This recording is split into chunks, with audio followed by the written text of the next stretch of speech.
بأزي خبر واقع رخبت إيرترانا بوينتان ديليتن زي فتحاوان تلقي ساخت نبر كنقر فامالت زبتيو ينواحي تردما نهزب زعقت حايل سلزيلو كوقعيو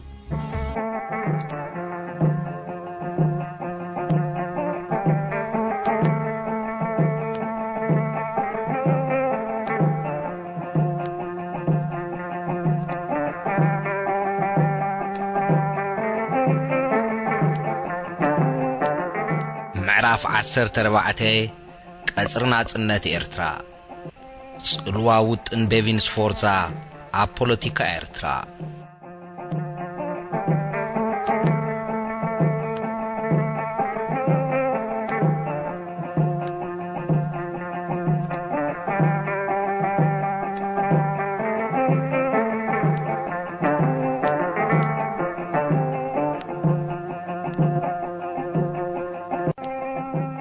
تحستوت ان بيفينس فورزا أب إرترا مستسمعي ناي تقاومو دمص ببشنخو قالحي ابتناي قداماي كوميتي بايتو حبرات هاغرات زقربولو 12 غنبوت بمدبفا ايطالياوያን መምሃራን ጣላይን ተማሃሮ ከካብ አብያተ ትምህርቶም በመውጻ ኣብ ጽርግያታት አስመራ ሰላማዊ ሰልፍ ክገብሩ ሃቆኑ ፖሊስ ግን በተንዎም ነቶም መራሕቶሙን ኣሰርዎም ኣብ ኤርትራ ዝነበሩ ጣልያን ኤርትራን ኢትዮጵያ ክትወሃብ ዝብል ሓሳብ ኣይቅበልዎን ጥራይ ዘይኮነ ኢትዮጵያውን ኣብ ልዕሊኦም ሕነ ከይፈዲ ይሰግኡ ስለ ዝነበሩ እቲ ተኽእሎ ባዕሉን የሰንብዶም ነይሩ ኮንቴስ ፎርዛ ነቲ ዝመስል አንጻሮም ዝኾነ ስምምዕ ገይሩ ምስተባህለ ከዓ ኣዝዮም ተተንከፉን ክንዲ ክሕደት ረኣይዎን ንጽባሒቱ ማለት ብ13 ግንቦት ግን ዕምቆት ናይታ ኣብ ኤርትራ ተፈጢሩ ዝነበረ ተቃውሞ ብዝያዳ ክጋሃድ ጀመረ ቅድሚ ዝዕለት እዚ ክኸውን ኣለዎ ኣራቢጣ እስላምያ ስምዒቱ ንምግላጽ ሰፊሕ ሰላማዊ ሰልፍን ክገብር ፍቃድ ሓቲቱ ነይሩ ነዚ ግን እቲ ምምሕዳር ኣይተቐበሎን ኣብ ክንዱኡ ብ13 ግንቦት እቲ ማሕበር ብወከልቱ ንኽራኸቦ ኣፍቀደሞ ንሳቶም ድማ ንውጥን ቤቪንስ ፎርዛ ኣትሪሩ ዝቃወም ብፍላይ ድማ ንምምቃል ኤርትራ ዝነጽግ ጥርዓን ኣቕረቡ እቲ ጥርዓን ብተወሳኺ ሓደ ናይ ውድብ ሕቡራት ሃገራት ኮሚሽን ኤርትራ መጺኡ ውሽጣዊ ኩነታት ክምርምርን ነቲ ኣብ መላእ ህዝባ ዝነበረ ተቃውሞ ንምቕሊ ከረጋግጽን ዝሓትት ነበረ ኣብቲ ዝተገብረ ምርድዳ ወከልታ ኣራቢጣ ማሕበሮም ጥራይ ዘይኮነ ኩለን እተን ዝተረፋ ሰልፍታት እውን ሓሳብ ምቕሊ ከም ዘይቅበላ ሓበሩ ብዘይካዚ እስላም ምዕራባዊ ቆላታት ምስ ሱዳን ዘራኽቦም ዝኾነ ነገር ከም ዘይነበረ ኤርትራውያን ብታሪኽ ሓደ ህዝቢ ኮይኖም ስለ ዝነበሩ ዝፈላለየሉ ምኽንያቱን ከም ዘይርከብ ኣረጋገጹ ነቶም ወከልቲ ዘተሓሳሰቦም ዝተተሓሓዘ ጉዳይ ኣብቲ ናይ ክርስቲያን ቦታ ተባሂሉ ንኢትዮጵያ ንኽወሃብ ዝተኣመመ ክፋላት እስላሙን ምንባሮም እዩ እቲ ውጥን ብዛዕባ እዚኣቶም ከይሓሰበ ለኪሙና ብሓንቲ ዘይማዕበለትን ዘይተማህረትን ሃገር ክዕደሉ ምባል ዘይፍትሓዊ ይበሉ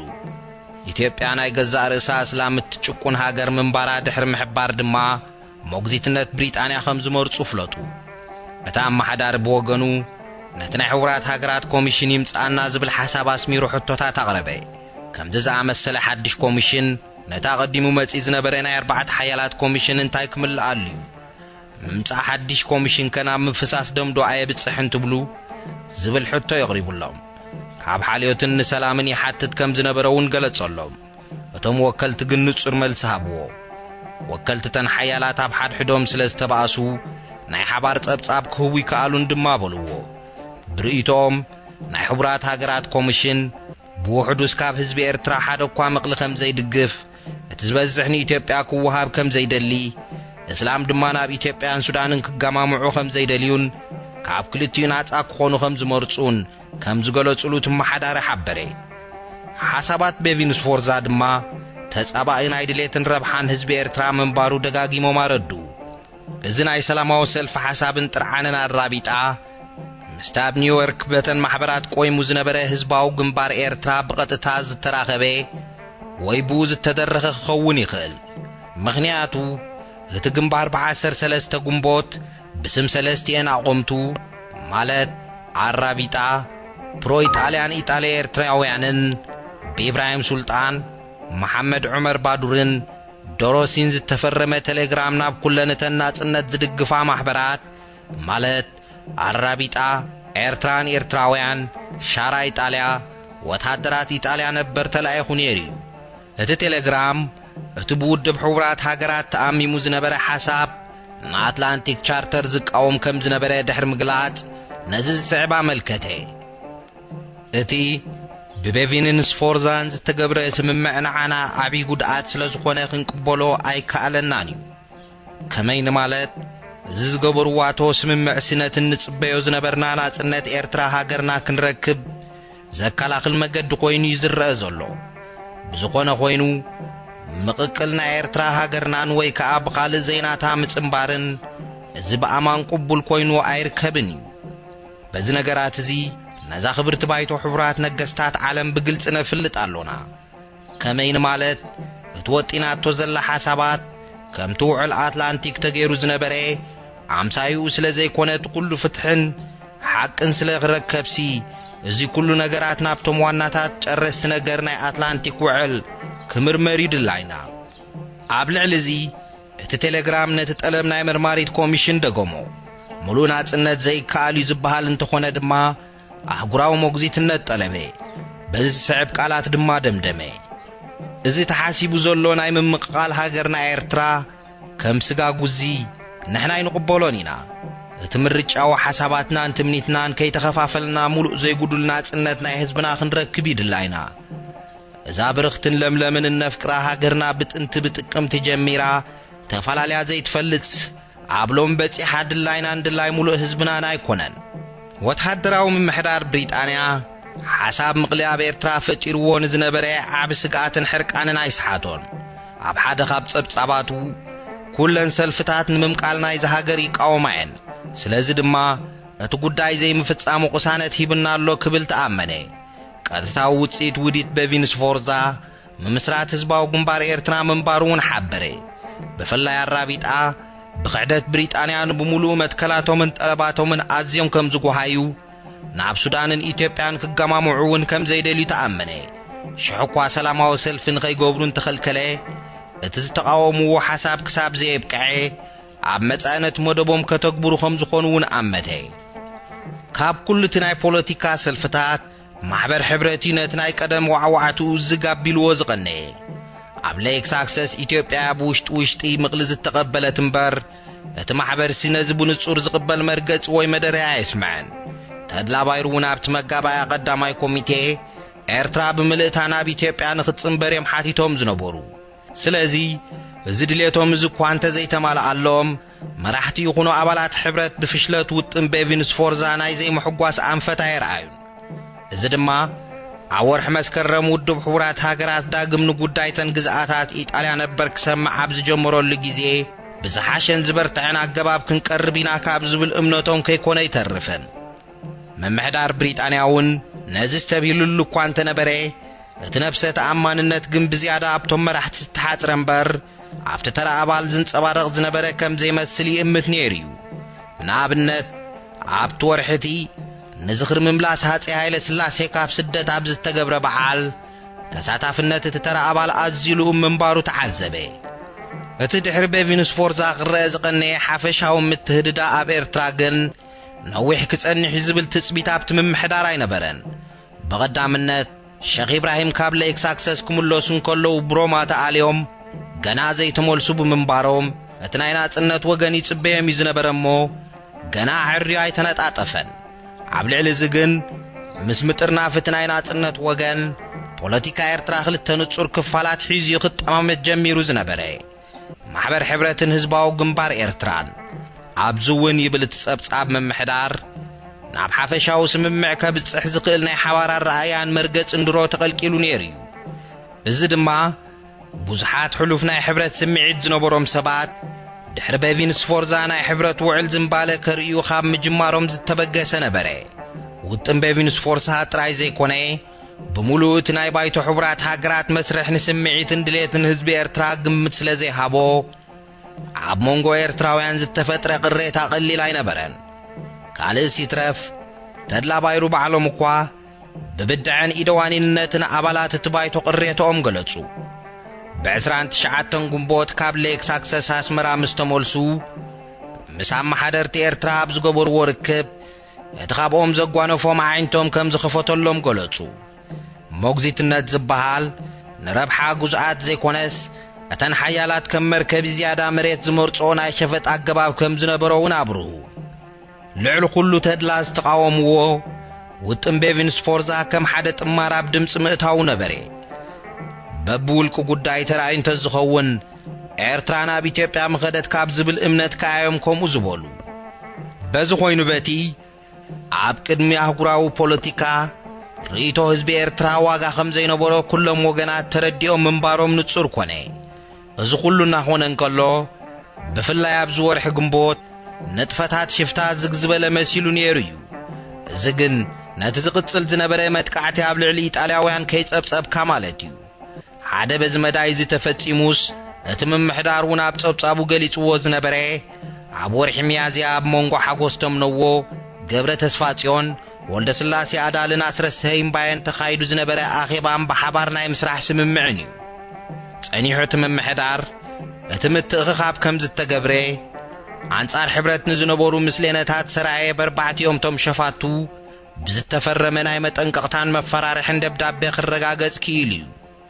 ብኻልእ ወገን ኣብዛ ወርሒ እዚኣ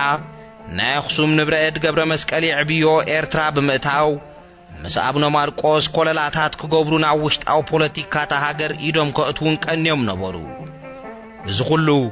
ናብዚ ሰዓበ ኣዋርሕ ንዝመጽእ ምንቅስቓሳት ሕብረትን ኢትዮጵያን ባይታን ምንጻፍ ነበረ ምጥርናፍ ቀጽርና ጽነትን ሳዕቤኑን ሼኽ ኢብራሂም ሱልጣን ካብ ናይ ሌክ ሰክሰስ መገሾኦም ኣስመራ ምስተመልሱ ከምቲ ትጽቢት ዝጊሉ ዝነበረ ፖለቲካዊ ንጥፈታት ኤርትራ ክወዓዋዕ ጀመረ ካብቲ ናይ ቀደም ገይሹ ዘይፈልጥ ወዲ ገዛውቲ ኣዝዩ ተቐይሩ መጺሎ ርእሱ ሕቢጡ ሓፈሻዊ ኩነታቱ ከዓ ሚዛን ዘይሓለዎ ኮይኑሎ በላ ሓደ ናይ ሽዑም ምሕዳራዊ ጸብጻብ ኢብራሂም ሱልጣን ከናሽዎም እንከሎ ግን ህይወት ዘለዎ ስለ ዝኾነ በእንታውነቱን ጸዓቱነቱ ውሽጣዊ ኩነታት አበርቲዑ ክጸልዎ እዩ ኣብቲ መጀመርታ ቀጸለት ጸብጻብ ኢብራሂም ጸረ ብሪጣንያ ዝኾነ ዘረባታት እዩ የስምዕ ነይሩ ግን እዚ ዘረባ እዚ ኣብ መንጎቶም ኣብ ስልጣን ኣራቢጣ ንኽድይብ ዝደገፍዎ ተወፋሮ ምዕራብ ቆላ ተቐባልነት ከም ዘይብሉ ምስተገንዘበ ሕጂ ቃኑ ቀይሩ እቲ ቀጽሪ ኤርትራ ሓገዝ ብሪጣንያ ክረክብ ኣለዎ ምባል ጀሚሩሎ ብኻልእ ኣዘራርባ ሰበ ስልጣን እቲ ምምሕዳር ብንጥፈታት ኢብራሂምን ብሓሳብ ናይቲ ዝጠራነፍ ዝነበረ ደንበናጽነትን ሕጉሳት ኣይነበሩን ኣብዚ መድረኽ እዚ ግን ከዓናቕፍዎ ወይ ካልእ ተመሳሳሊ ስጉምቲ ክወስዱ ይተራእዩ ኣብ ሌክ ሳክሰስ ብስም ህዝባዊ ግንባር ኤርትራቶም ሰለስተ መራሕቲ ማለት እውን ኢብራሂም ሱልጣን መሐመድ ዑመር ባዱርን ዶሮሲል ምስተራኸቡ ብድሕሪኡ ኣብ ኤርትራ ኣፈናዊ ዝኾነ ብዙሕ ርክባት ተገብረሞ ب19 سنة 1949 ኣብ መንጎ መራሕቲ ኣራቢጣ الإسلامية ኤርትራን ኤርትራውያን ማለት ሊበራላዊ ገስጋስ ሰልፊ ሓዳስ ኤርትራ ሻራይ ጣልያን ማሕበር ወታደራት ጣልያን ነበርን ሓደ ኣኼባ ተገብረ ዕላማ ናይዛ ኣኼባ እዚ ነቲ ናይ ሓባር ሰልፊ ወይ ቀጽሪ ምምስራት እኳ እንተነበረ መራሕቲ ኣራቢጣን ኤርትራን ኤርትራውያንን ግን ቅድም ይማላእ ዝበልዎ ካልእ ጠለብ ኣቕረቡ እቲ ጠለብ ቅድሚ ኣብ ዝኾነ ስምምዕ ምብጻሕ ማሕበር ሓዳስ ኤርትራ ሻራይ ጣልያ ብወግዒ ፕሮግራሙ ቀይሩ ነቲ ሞግዚትነት ኢጣልያ ዝሓትት ዝነበረ ሓሳቡ ክገድፎሞ ከም ተንካሎት ንቐጥታዊ ናጽነት ንኽሓትት ዝደፍእ ነበረ ኣብ መጀመርታ ምዕጢጥ ኣይተረኣየ ጸኒሖም ግን ወከልቲ ሻራይ ጣልያን ወታደራት ነበርን ነቲ ሓሳብ ብምቕባል ብሓባር ሰሚሮም ስሞም ናብ ሰልፊ ሓዳስ ኤርትራ ቀየርዎ ኣብ መጀመርታ ምዕጢጥ ኣይተረኣየ ጸኒሖም ግን ወከልቲ ሻራይ ጣልያን ወታደራት ነበርን ነቲ ሓሳብ ብምቕባል ብሓባር ሰሚሮም ስሞም ናብ ሰልፊ ሓዳስ ኤርትራ ቀይሮም ክቕጽሉ ተሰማምዑ እዚ ምስ ኮነ ኣርባዕቲኦም ዞም ወገናት ሓቢሮም ሰልፊ ኤርትራ ንናጽነት ኤርትራ ብዝብል ስም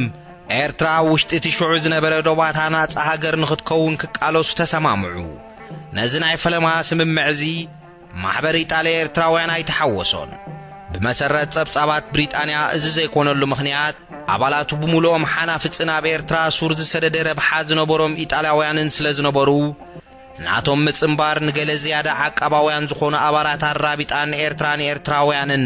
ከየህድሞም ብምፍራሕ እዩ እንተዘይኮይኑ ኣብ ሌክስ ኣክሰስ ውን ከም ዝተራእየ ወካል እዚ ማሕበር እዚ ማለት ካሻንዩ ካብ ኩሎም ቶም ካልኦት ንቐጥታዊ ናጽነት ዝጠለበን ነቲ ሓሳብቲ መጀመርያ ዘንቀለን እቲ ማሕበር ነዚ ጸገም እዚ ጽቡቕ ገይሩ ተገንዚብዎ ነበረ ካብቲ ቀጽሪ ክፍለ ስለ ዘይደለየ ድማ ንስውነት ሞግዚትነት ኢጣልያ ዝብል ናይ ፕሮግራም መርገጺኡ ቀየረ ጥራይ ዘይኮነ ናጽነት ኤርትራ ምስ ተረኽበ አባላቱ ሕግታት ኤርትራውያን ሓልዮም ኤርትራውያን ዝለዓለ መንግስታዊ ቦታታት ክሕዙ ግቡእ ምዃኑ ተቐቢሎም ክናባበሩ ከም ዝኾኑ ፍለጠ እዚ በቲ ቀጽሪ ቅቡል ኮይኑ ስለ ዝተረኽበ ኸኣት ማሕበሮም ብኣባልነት ኣብ ተሓቋፊ ማሕበር ኣተወ ሰልፊ ወይ ቀጽሪ ናጽነት ኤርትራ እምበኣር በዛ ኣገባብ እዚ ንኽቐውም ተወሰነ ወግዓው ስሙ ብትግርኛ ሰልፊ ናጽነት ኤርትራ እኳ እንተነበረ ካብ ካልእ ተመሳሳሊ ስም ዝነበሮ ማሕበር ንምፍላዩ ኣብዚ ጽሑፍ እዚ ብቐጽሪ ናጽነት ኤርትራ ክንዛረበሉ ኢና እቲ ወግዓው መልክዑ ዘልበሶ ጽምብልና የሰራርሓ ቅርጽን ግን ገና ንዝመጽኡ ዝሕሰበሉን ዝስራሓሉን ዝነበረ ብዝኾነ እቲ ምጥርናፍ ንበይኑ ኣብ ኤርትራ ሓድሽን ብዓይነቱ ዝተፈልየም ፖለቲካዊ ሃዋህው ፈጠረ ብግምት ጸብጻባት ምምሕዳር ብሪጣንያ ተቐጽሪ ኣስታት ክልተ ሲሶ ህዝቢ ኤርትራ ክጥርንፍ ከም ዝኽእል ኣይሓቡን ማሕበር ሕብረት ብወገኖም ነዚ ስለ ዝተገንዘቡ ኣዝዮም ተሻቐሉ እቲ ዝያዳ ንመራሕቶም ዘሻቕል ዝነበረ ጉዳይ ግን ገለ ኻባታቶም ምስቲ ቐጽሪ ዋጋ ዕዳጋ ናይ ምግባር ኣንፈት የርእዩ ብምንባሮም እዩ እቲ ናይ ናጽነት ቀጽሪ ክሳብ ክንድዝዩ ናይ ምሕያል ኣንፈት ኣርእዩ ነይሩ ብውሕዱ እቲ ድሌት እቲ ከም መትከል ናብ ደረጃ ቅቡልነት ምድያቡ ስለ ዘይተርፎ ግን ከኣ ብቕጽበት ኣብ ግብሪ ክውዕል ስለ ዘይክእል መራሕቲ እቲ ቐጽሪ ናይ ሞግዚትነት ፍታሕ ንምርካብ ኣበርቲዖም ክጽዕሩ ጀመሩ ወርሒ ሰነ ብርቱዕ ምንቅስቓስ ዝረኣየላ ክትከውን ከኣ ትጽቢት እንግሊዛውያን ኣመሓደርቲ ነበረ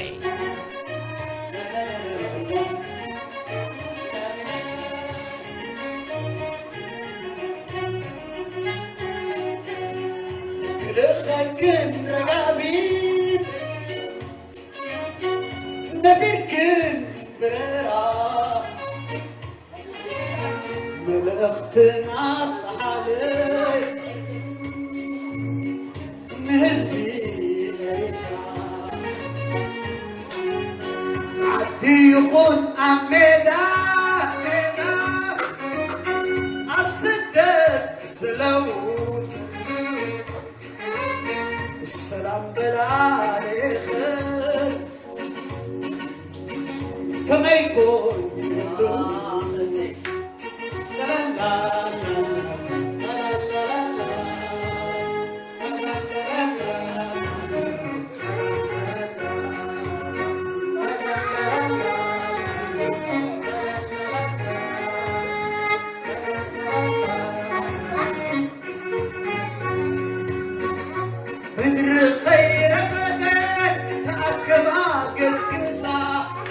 على واخد نقلة سلام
بلايخن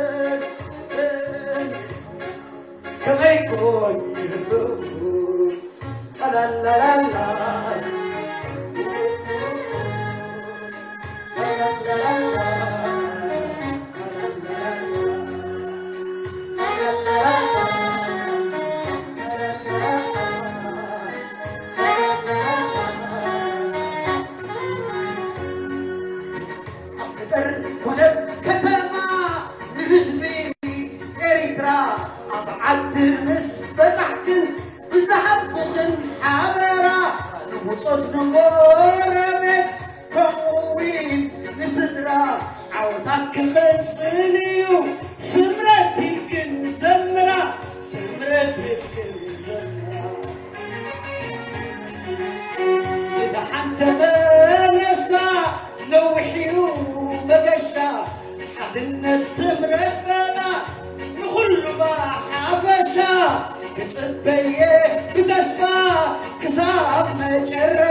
سلام بلالي